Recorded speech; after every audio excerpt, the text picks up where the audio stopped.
In the spring of 1796, a young, relatively unknown general stood before a starving, poorly equipped army in northern Italy. His soldiers were tired, underpaid, and outnumbered. Many doubted him. Some barely knew his name.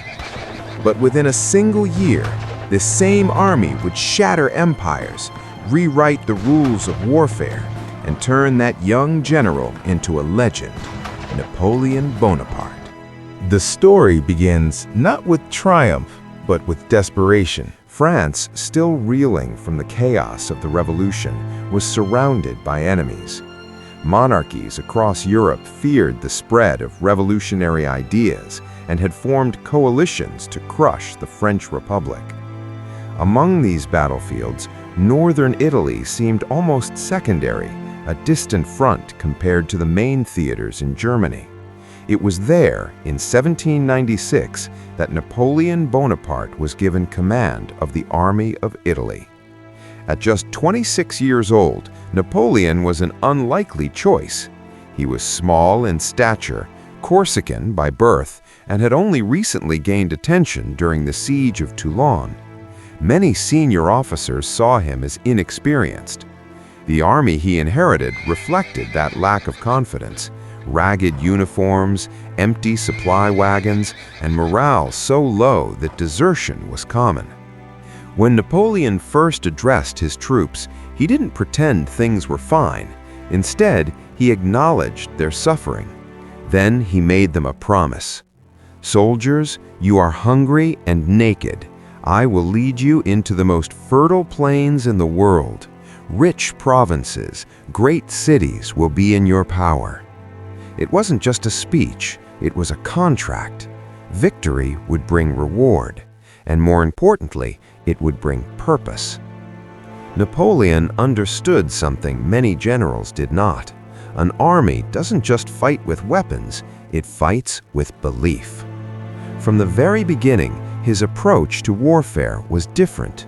Where others relied on rigid formations and slow movements, Napoleon emphasized speed, flexibility, and concentration of force.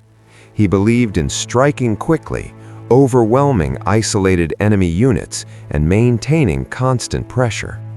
His first challenge came almost immediately. The opposing forces in Italy consisted of Austrian troops and their allies from the Kingdom of Sardinia-Piedmont. Together, they outnumbered the French and held strong defensive positions across the mountainous terrain of northern Italy. Most commanders would have taken a cautious approach. Napoleon did the opposite.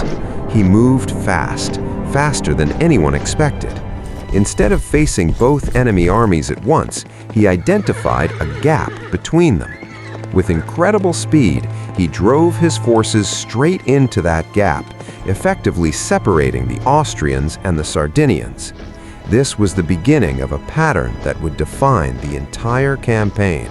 Divide the enemy, strike hard, and never give them time to recover. The first major clash came at the Battle of Montenotte in April 1796. French troops, though exhausted, attacked with precision. Napoleon concentrated his forces at a single point, overwhelming the enemy's flank. The result was a decisive victory. It wasn't just a tactical win, it was psychological. For the first time, the army of Italy realized they could win. Momentum built quickly. Within days, Napoleon launched a series of rapid attacks: Millesimo, Dago, and Mondovi. Each battle followed a similar pattern: isolate, strike, and destroy. The Sardinian forces, unable to regroup, were pushed back repeatedly. By the end of April, Sardinia-Piedmont was forced to surrender. In just a few weeks, Napoleon had eliminated one entire enemy from the war. It was a stunning achievement. But the campaign was far from over. The Austrian army, now alone, retreated eastward, hoping to regroup and defend the vital city of Mantua. This fortress was the key to controlling northern Italy. Whoever held Mantua controlled the region. Napoleon knew this. Instead of rushing blindly, he adapted. He pursued the Austrians aggressively, but remained cautious of their attempts to regroup. His army, now better supplied thanks to captured resources, moved with increasing confidence. Then came one of the most iconic moments of the campaign, the crossing of the Po River. The Austrians expected the French to cross at a heavily defended point. Napoleon, however, chose a different route. He marched his army quickly to an unexpected crossing point and forced his way across before the enemy could react. Once again, speed and surprise had won the day. As the campaign progressed, Napoleon's reputation grew. His soldiers began to see him not just as a commander, but as a leader who shared their hardships. He moved with them, spoke to them directly, and rewarded bravery. Officers who proved themselves were promoted regardless of background, and a revolutionary idea in an era dominated by aristocracy. But success brought new challenges. The Austrians, determined to stop him, sent reinforcements. Larger, more experienced armies began to converge on northern Italy.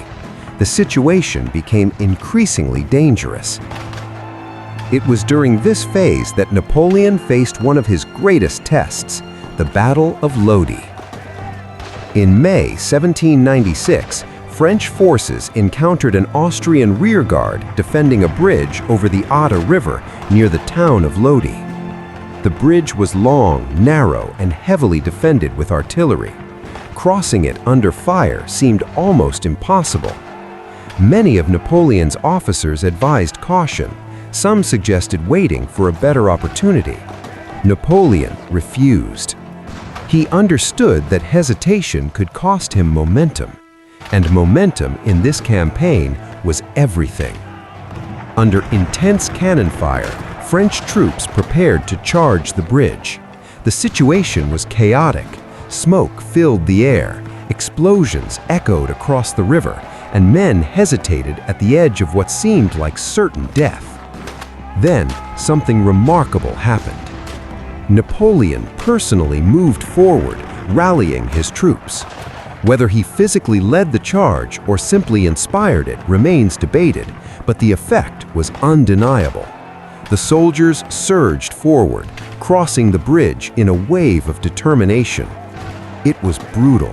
Casualties were high, but they succeeded. The Austrians were forced to retreat. Lodi was more than just a victory. It was a turning point. Napoleon later said that it was at Lodi that he realized he was destined for greatness. From that moment on, he carried himself not just as a general, but as a man with a vision. The campaign continued with relentless intensity. Napoleon pushed deeper into Italy, capturing Milan and establishing French control over key regions. Local populations, inspired by revolutionary ideals or simply intimidated by French success, began to shift their loyalties. But Mantua still stood. The Austrians launched multiple attempts to relieve the city. Each time, Napoleon responded with speed and precision.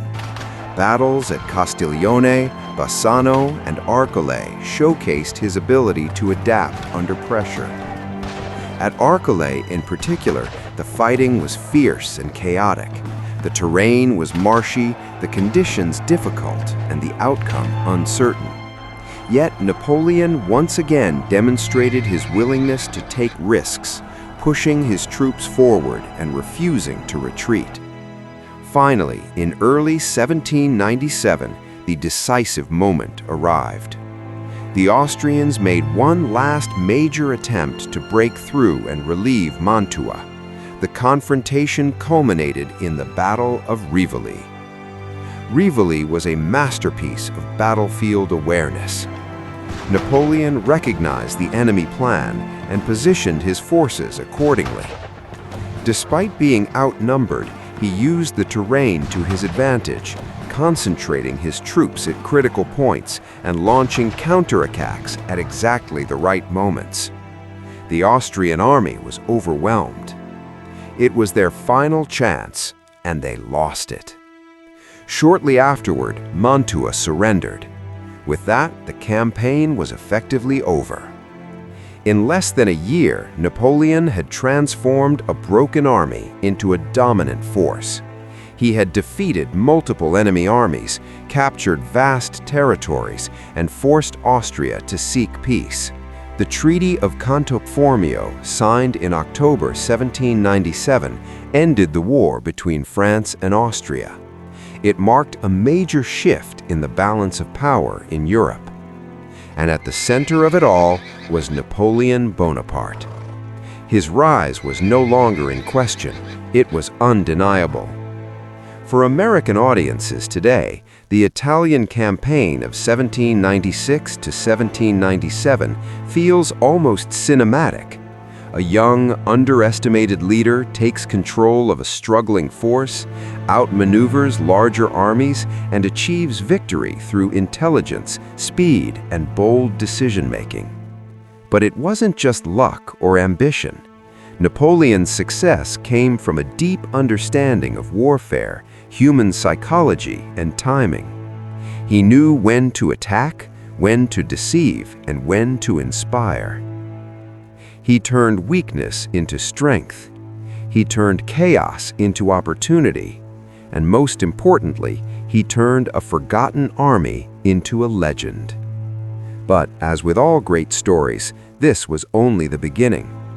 Because the same qualities that made Napoleon unstoppable in Italy, his confidence, his risk-taking, his belief in his own destiny, would one day lead him to even greater heights and eventually to devastating consequences. But in 1796, none of that mattered.